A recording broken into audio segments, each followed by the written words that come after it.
बात 19वीं सदी के यूरोप की है। माहौल में तीन तरह के विचार तैर रहे थे।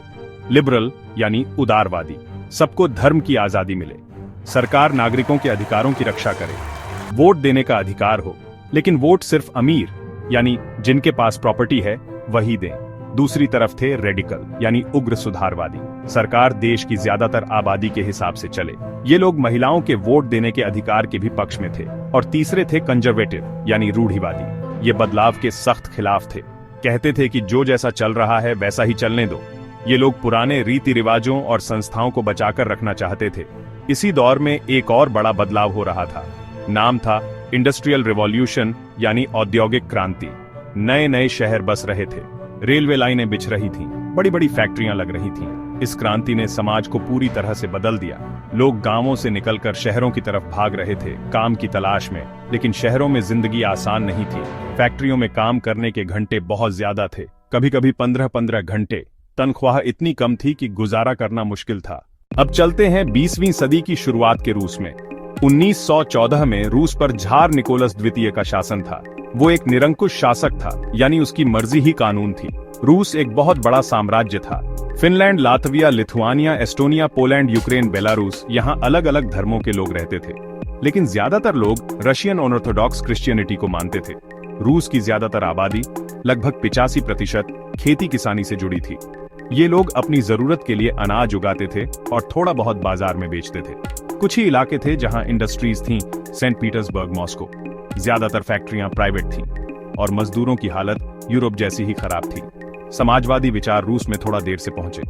यहाँ की राजनीतिक पार्टियां 1914 से पहले गैरकानूनी थीं। फिर भी मार्क्स के विचारों से प्रभावित होकर समाजवादियों ने 1898 में Russian social democratic workers party की स्थापना की। लेकिन पार्टी बनाने के बाद भी इन्हें छिपकर ही काम करना पड़ता था। जल्द ही पार्टी के अंदर दो फाड़ हो गए। एक ग्रुप था बोल्शेविक, जिसके नेता थे व्लादिमीर लेनिन। लेनिन का मानना था कि पार्टी बहुत अनुशासित होनी चाहिए और अपने सदस्यों की संख्या और क्वालिटी पर पूरा कंट्रोल रखे। 1914 में पहला विश्व युद्ध शुरू हुआ। रूस भी इसमें शामिल था। शुरुआत में लोग ज़ार का साथ दे रहे थे, लेकिन जैसे जैसे युद्ध लंबा खिंचता गया, समर्थन कम होने लगा। युद्ध में रूस की सेना बुरी तरह हार रही थी। 1917 तक 70 लाख से ज्यादा रूसी सैनिक मारे जा चुके थे। 1916 की सर्दियों तक शहरों में रोटी और आटे की किल्लत हो गई। 22 फरवरी 1917 को पेट्रोग्राद की एक फैक्ट्री में तालाबंदी हो गई। अगले दिन 50 और फैक्ट्रियों के मजदूरों ने हड़ताल कर दी। कई जगहों पर हड़ताल का नेतृत्व औरतें कर रही थीं, इसलिए यह दिन बाद में अंतर्राष्ट्रीय महिला दिवस के रूप में मनाया जाने लगा। इसे फरवरी क्रांति कहा गया।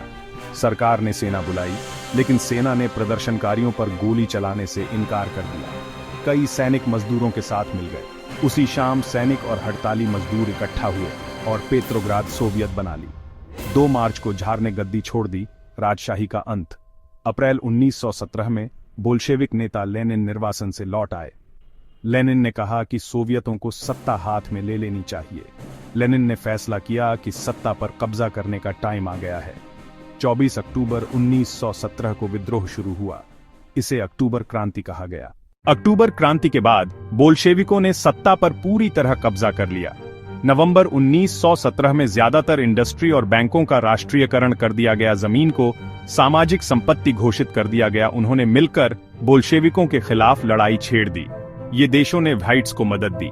इन दोनों गुटों के बीच एक भयानक गृह युद्ध शुरू हो गया। जनवरी 1920 तक बोल्शेविकों ने अधिकांश इलाकों पर नियंत्रण स्थापित कर लिया। दिसंबर 1922 में सोवियत संघ यानी यूएसएसआर का गठन हुआ। 1924 में लेनिन की मृत्यु हुई। पार्टी की कमान जोसेफ स्टालिन के हाथों में आ गई। उन्होंने कलेक्टिवाइजेशन यानी सामूहिकीकरण शुरू किया। किसानों से उनकी जमीनें छीन ली गईं। उन्हें कोल खोज यानी सामूहिक खेतों में मिलकर काम करने के लिए मजबूर किया गया। 1930 से 33 के बीच सबसे बड़ा अकाल पड़ा। 40 लाख से ज्यादा लोग मरे। रूसी क्रांति ने पूरी दुनिया बदल दी। कम्युनिस्ट पार्टियों को बोल्शेविकों से प्रेरणा मिली। उपनिवेशों की आजादी की लड़ाइयों को नया रास्ता मिला। दुनिया 2 विचारधाराओं में बटी। रूसी क्रांति ने बहस छेड़ी, किस तरह से देश चलाया जाए। यह बहस आज भी जारी है।